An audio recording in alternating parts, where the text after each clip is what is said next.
kasih sudah klik video ini. Apa kabar kawan-kawan semua? Mudah-mudahan baik-baik saja ya.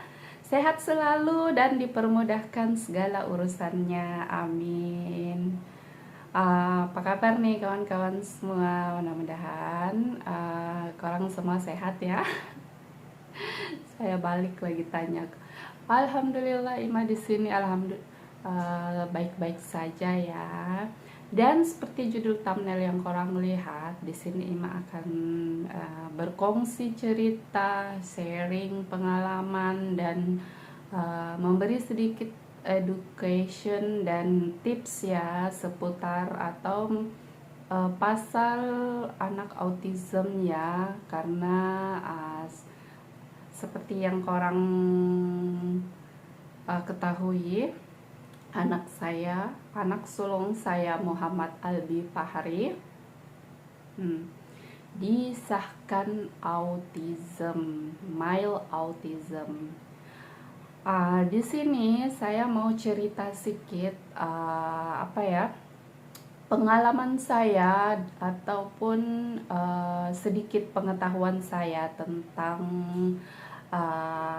autism ini ya. Autism ini saya sampaikan kepada kalian, atau saya bagi tahu yang sesuai dengan apa yang saya ketahui ya. Mungkin di luar sana banyak edukasi juga tentang autism, atau kalian boleh searching, googling di media sosial juga banyak ya. Seperti itu. Di sini saya akan cerita sedikit tentang anak istimewa saya, anak spesial saya, anak surga saya Muhammad Albi Fahri. Umur 5 tahun, lelaki, dan dia disahkan mild autism. Apa sih autism? Kadang-kadang orang sekarang ini kita sering dengar kata budak autism ya, anak autism. Dan kadang-kadang ada orang tua juga, parent juga yang belum tahu apa sih autism itu. Kalau dalam pengetahuan saya ya, autism adalah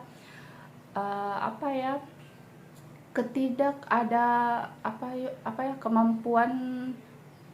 Maksud saya di sini, autism itu seperti tidak adanya kemampuan seorang anak untuk bersosial kepada kawan-kawan dia, dan ada kecenderungan kelakuan dia atau tindakan dia yang berulang-ulang. Dia ada sensitivity seperti sensori dia, ataupun dia ada peka terhadap sesuatu.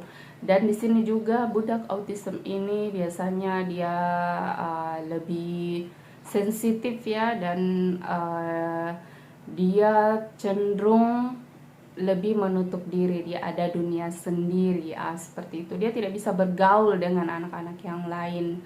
Dia ada dunia sendiri, dia akan stay di situ, dia akan seperti itu. Apa yang menjadi rutin dia setiap hari, dia akan buat seperti itu. Oke.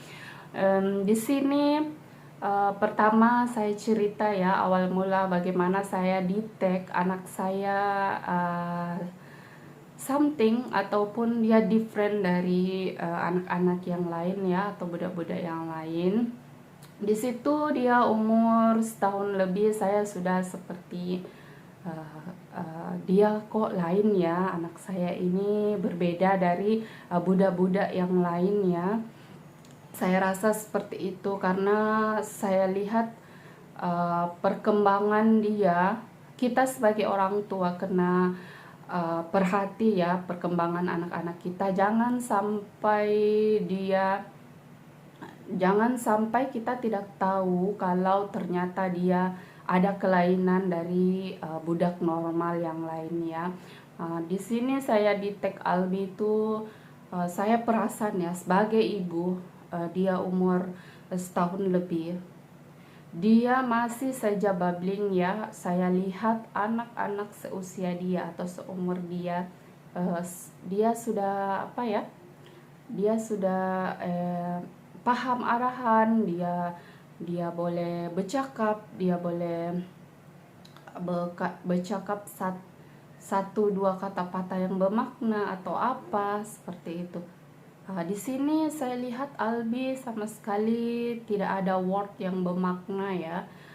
Maksudnya tidak ada perkataan yang boleh dikatakan sesuatu yang menunjuk ada arti tertentu seperti itu. Mama, papa, makan atau apapun belum ada dia sebut sama sekali ya. Dia umur setahun lebih, padahal sepatutnya biasa budak normal. Saya lihat juga anak saya sekarang yang paling bungsu tuh setahun dia sudah petah bercakap ya. Dia sudah banyak mulut, ini itu tanya ini itu. Padahal waktu itu dia anak sulung saya ya, Muhammad Albi anak sulung saya. Saya belum ada banyak pengalaman ya tentang perkembangan anak seperti apa, tapi saya searching, googling anak seusia dia, seharusnya dia sudah banyak pencapaian ya, tapi Albi pada saat itu belum ada. Di situ hati saya sudah mulai risau. Saya bagi tahu suami saya, kenapa ya Albi sepertinya berbeda dari yang lain ya. Tapi biasalah lelaki ini korang tahu, biasalah tuh mungkin lambat sedikit, tunggu saja, tunggu. Tapi kita seorang ibu yang setiap hari bersama dia, perasaan tuh sangat lain ya. Kita tahu bahwa ini tuh ada something wrong seperti itu. Mungkin seorang ayah juga dekat dengan anaknya, tapi dia tidak sedekat ibu yang tahu sedetail apa anak dia. Seperti itu bilang sama saya lihat dia apa ya, memang ada ciri autism. Di situ saya mulai cari tahu autism itu apa. Saya mulai searching, googling pasal autism seperti apa, ciri-ciri dia, apa yang terjadi pada budak-budak kalau dia mengalami autism. Saya mulai cari ya, dan memang betul saya lihat sebagian ciri-ciri itu memang ada pada anak saya ya, Muhammad Albi.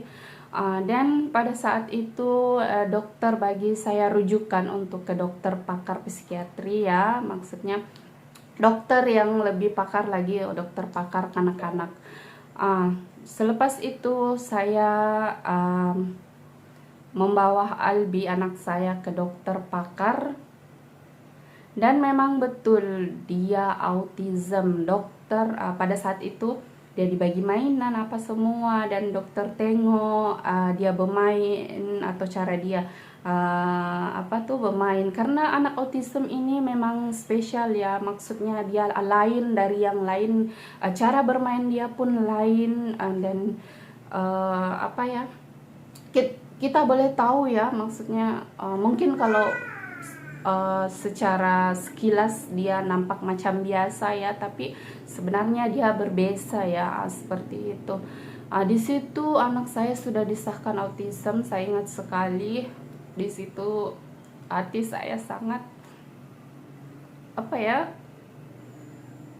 korang boleh tahu perasaan seorang ibu seperti apa. Tapi di sini saya tidak mau berbagi kesedihan. Saya cuma mau bagi sokongan sama korang yang mungkin di luar sana, subscriber saya atau kawan-kawan atau siapa saja yang ada anak autism juga. Kalian jangan down ya, kalian jangan merasa kalau anak kita ini lain dari yang lain. Tidak, jangan anggap seperti itu. Kalian harus terima, harus ridho. Dan apa yang terpenting di sini, kita harus usahakan ke depannya seperti apa supaya dia bisa menjalani kehidupan normal seperti orang-orang yang lain ya, seperti itu. Dan di situ saya sudah mulai banyak cari pengetahuan ya tentang autism tuh seperti apa. Dan di sini saya bagi ciri-ciri yang saya lihat sama Albi lah, anak saya. Yaitu yang pertama, dia tuh belum bercakap ya, still belum bercakap. Dia hanya babbling saja sampai umur dia, sampai sekarang pun dia masih seperti itu. Dan memang budak pada umumnya yang autism, dia speech delay ya, seperti itu. Terus ciri yang kedua saya lihat yaitu, nah ini anak autism saya Albi. Dan ciri yang kedua, saya tunggu dulu naas kejap. Yaitu dia tiada kontak mata dengan orang ya. Otomatis kalau budak normal kita bawa dia bercakap, dia pasti akan lihat kita ya, dia akan tengok kita. Tapi kalau budak autism ini mata dia akan lari-lari. Kita tengok mata dia tuh kosong, dia seperti menerawang, dia seperti tidak tahu apa-apa, dia seperti pikiran dia tuh seperti macam mana lah kalau orang yang berpikiran kosong seperti itu. Kita boleh lihat dari mata dia ya, mata dia lari-lari, dia tidak boleh fokus menengok pada lawan bicara dia, seperti itu. Terus ciri yang ketiga yaitu dia tidak ada respon kalau kita panggil. Kalau kita panggil dia, contoh misalnya saya panggil Albi, atau apapun yang kau sebut atau apapun, dia tidak akan respon ya, dia tidak akan sebab budak autism ini dia kalau sudah fokus pada sesuatu dia akan fokus pada itu saja, dia tidak boleh ini ya. Itu merupakan ciri juga ya, seperti itu. Terus ciri selanjutnya yang saya lihat pada anak saya, dia selalu playing tangan ya, selalu kibas-kibaskan tangan dia. Terus selanjutnya dia tidak boleh kawal emosi. Kalau dia marah, dia akan dia akan meledak, dia akan dia tidak boleh kawal emosi dia akan hantuk-hantukan kepala dia dimanapun itu, baik itu di dinding, di lantai, atau dimanapun kalau dia marah, seperti itu. Ciri yang selanjutnya yaitu dia hanya ada satu fokus. Kalau dia buat sesuatu, dia akan fokus ke arah itu saja, yang lain dia akan tidak peduli. Contoh kalau misalnya dia tengok TV ya, terus ada orang datang atau ada orang panggil dia atau apa, dia tidak akan heran ya, dia tidak akan dia buat bodoh saja, dia tidak akan peduli. Maksudnya dia akan fokus sama yang dia buat, ataupun dia sementara main atau apa, dia tidak akan peduli ya apa yang ada di sekeliling dia. Dia hidup di dunia dia sendiri saja, seperti itu. Padahal otomatis biasanya kalau budak normal ya, dia akan kalau ada orang datang atau apa, dia pasti akan tengok ya, kalau ini siapa sih yang datang, seperti itu. Tapi kalau budak autism ini dia tidak akan peduli, dia ada fokus sendiri saja. Lepas itu ada banyak lagi ciri ya yang saya lihat pada anak saya. Kalian boleh searching di Google, kalian boleh cari tahu kalau kalian rasa was-was, kalau ciri-ciri yang saya sebutkan tadi ada pada anak kalian kena detect cepat-cepat ya kan. Bukan apa, kalau kita cek, kita ini awal-awal ke dokter pakar, kalau tidak ada apa-apa, alhamdulillah ya. Seperti itu juga hari itu yang saya bagi tahu suami saya, sebab pada awalnya dia hanya cakap tidak apa, tunggu saja, mungkin anak kita lambat, sabar tidak apa, mungkin memang dia lambat. Tapi saya tahu naluri saya seorang ibu, saya rasa kalau anak saya berbeda ya dengan anak-anak yang lain. Saya memang betul-betul sudah perasan kalau memang dia ada something wrong ya. Jadi memang pada saat itu hati saya sudah tidak tenang. Jadi saya cobalah cari-cari tahu, dan akhirnya saya tahu perkataan autism itu apa. Di sini autism itu dia ada 3 tahap ya, hyper, mild, dan ringan ya. Kalau Albi ada di mild, di tengah-tengah seperti itu. Dan mudah-mudahan saja kita doakan sama-sama saya dan suami saya diberi kesehatan, kekuatan, kesabaran untuk menjaga anak spesial saya, anak istimewa saya, anak surga saya. Mudah-mudahan ini menjadi amal jariah untuk kami berdua ya.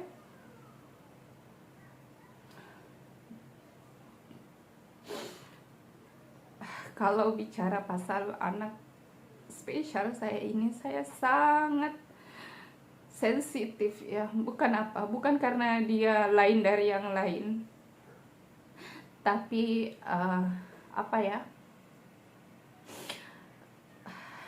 saya tahu semua orang tua pasti ingin yang terbaik, perkembangan yang baik untuk anak dia, seperti kedepannya seperti apa. Semua pasti mau yang pokoknya yang terbaik seperti itu, tapi tidak apa.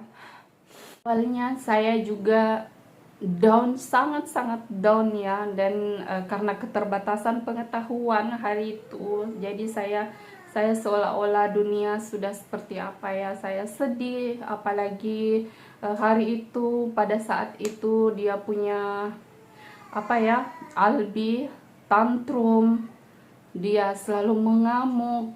Saya belum tahu macam mana mau kawal emosi dia. Saya tidak tahu harus buat apa kalau dia seperti ini, kalau dia seperti itu. Dan hari itu juga dia masih masih sangat maksudnya emosi dia masih sangat meledak seperti itu. Ditambah lagi kondisi saya pada saat itu, saya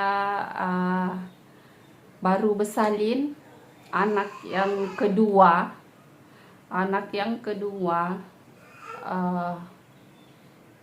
Saya sangat tidak stabil ya. Saya sangat tidak stabil karena emosi saya harus berhadapan dengan ini. Lepas itu saya urus anak-anak sendiri, suami kerja. Di situ saya memang sangat down. Saya hanya pikir hidup ini sudah seperti apa ya. Tapi seiring dengan berjalannya waktu, seiring dengan saya sudah mulai cari tahu, saya masuk ke grup autism, saya searching, saya cari-cari apa yang berkaitan dengan autism ini. Saya sudah lebih bersedia, ataupun saya sudah lebih redo ya, maksudnya lebih ikhlas untuk menerima. Padahal pada awalnya saya juga down, sangat down.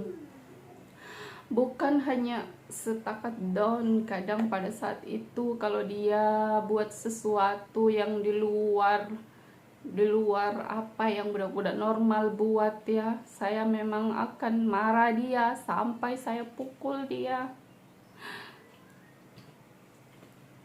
Saya sangat sedih kalau ingat semua itu.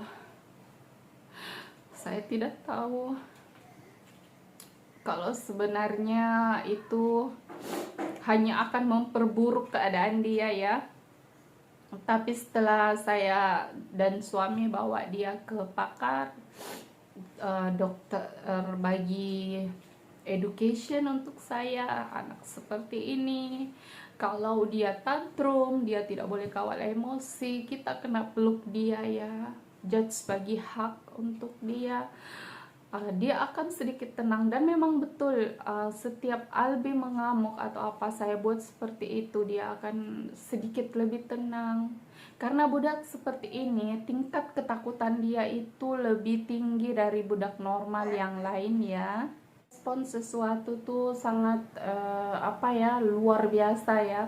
Mereka sangat sensitif dengan bunyi seperti vacuum, blender, suara pemotong rumput, suara pemotong rambut, Dia sangat sensitif seperti itu. Kalau Albi dia akan mengamuk ya ketika kalau dia dengar suara-suara yang bergemuruh seperti itu. Itu juga kalau apa dilema kalau mau potong rambut ya, supaya dia takut dengar suara ini. Dia sensitif, dia punya sensitivity itu sangat tinggi. Jadi kita kena latih, kita kena biasakan dia untuk mendengar itu apa semua, supaya dia nanti kedepannya terbiasa ya. Di sini saya cuma mau kasih tahu korang yang di luar sana yang mungkin juga ada anak seperti saya, jangan sampai korang down ya, jangan down, jangan apa, karena autism ini, kalau anak autism ini kalau kita didik betul-betul, masukkan ke sekolah khas yang memang betul-betul sudah ini, dia akan melebihi budak normal yang lain tahu. Kenapa saya bilang begini? Karena di luar sana saya lihat ada yang sampai hafiz Quran padahal dia ada autism. Nah, di sini saya juga berharap anak saya akan bisa hidup berdampingan normal dengan orang-orang yang lain ke depannya nanti ya. Anak saya tunggu dia punya surat OKU, karena pada saat pemeriksaan hari itu, pada saat pemeriksaan hari itu dokter sudah bagi borang OKU. Alhamdulillah saya dipermudah ya. Dia kasih saya borang, saya kena isi, lepas itu hantar JKM, dan mudah-mudahan semua dipermudahkan ya. Dan sekarang saya akan urus itu. Memang agak sedikit lambat, tapi tidak apa-apa, pelan-pelan. Mudah-mudahan anak saya bisa juga apa ya, hidup normal seperti yang lain. Hanya itu harapan saya sekarang. Sih sedikit apa pengalaman saya ya untuk orang. Saya bukannya mau mengaibkan anak saya atau seperti apa, tetapi di sini saya kasih sedikit education untuk orang yang mungkin ada keterlambatan pada anak-anak yang kalian mungkin tidak tahu itu apa, ini apa.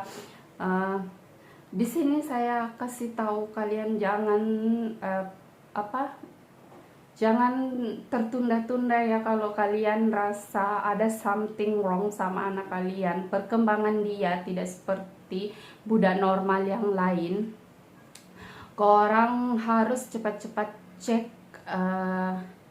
ke dokter pakar kanak-kanak ya.